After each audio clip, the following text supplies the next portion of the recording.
Afin de réaliser une ganache montée chocolat lait, nous avons besoin de chocolat au lait.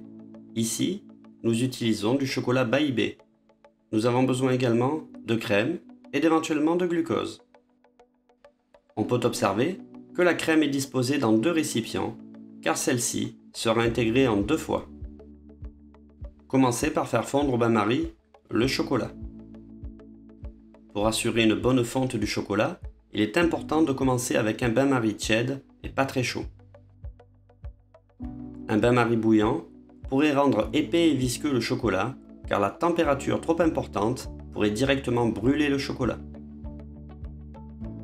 Il faudra également faire très attention à ne pas mettre de l'eau en contact du chocolat. En effet, l'eau est l'ennemi du chocolat. En présence d'eau, le chocolat durcit, devient épais et granuleux, et ceci est lié à la composition du chocolat qui est composé en grande partie de matières grasses représentées par le beurre de cacao. C'est la raison pour laquelle une ganache réside en fait sur le principe de l'émulsion. Lors de la réalisation d'une ganache montée, il est important de connaître la composition en beurre de cacao du chocolat utilisé, car c'est lui qui va générer en grosse partie la texture de la ganache montée. Trop de beurre de cacao au sein d'une ganache montée engendrerait une texture désagréable et grasse. En revanche, une quantité insuffisante engendrerait un manque flagrant de tenue. Une fois le chocolat bien fondu, retirez-le du bain-marie. Parallèlement à la fonte du chocolat, chauffez de la crème et du glucose. Le glucose va permettre d'apporter une certaine texture intéressante à la ganache en lui apportant de la souplesse. Il va également légèrement la sucrer. Pour mes mots, le pouvoir sucrant du sirop de glucose est de 0,5. Certains professionnels utilisent du sucre inverti pour apporter de la souplesse, du moelleux et de la conservation. Néanmoins, cette pratique a tendance à s'estomper car le sucre inverti développe un pouvoir sucrant de 1,2, ce qui n'est pas négligeable en termes de sucre au sein d'une préparation.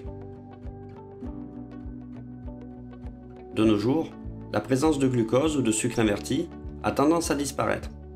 En effet, ils vont jouer un rôle sur la texture de la ganache montée, mais ils apporteront tout de même un peu plus de sucre dans la recette, ce qui n'est pas forcément judicieux.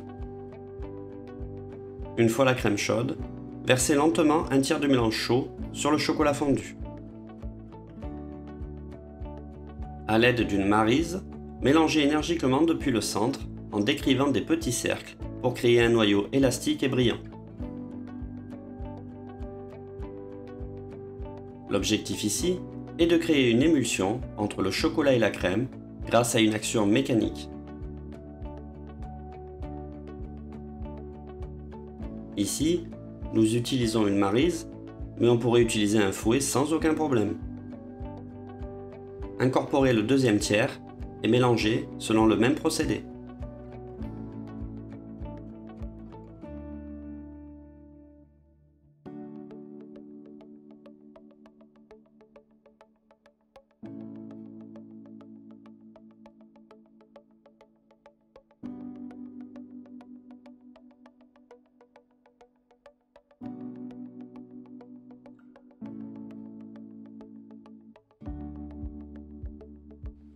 Puis, incorporez le troisième tiers.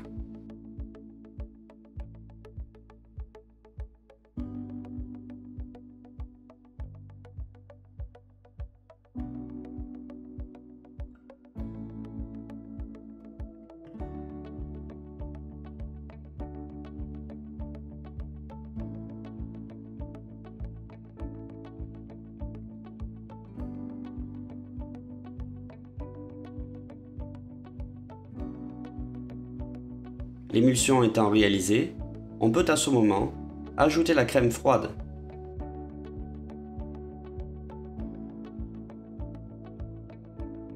Mélangez convenablement le tout afin de rendre l'appareil homogène.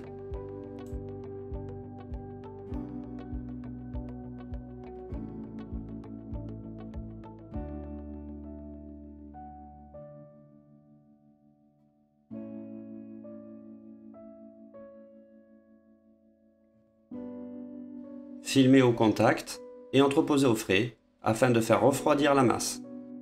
Idéalement, la veille pour le lendemain afin que le beurre de cacao puisse exercer son effet de façon optimale ou à défaut dès que l'appareil est froid et pourra supporter un battage au fouet. Une fois l'appareil refroidi, on observe un changement de consistance lié à l'action du beurre de cacao.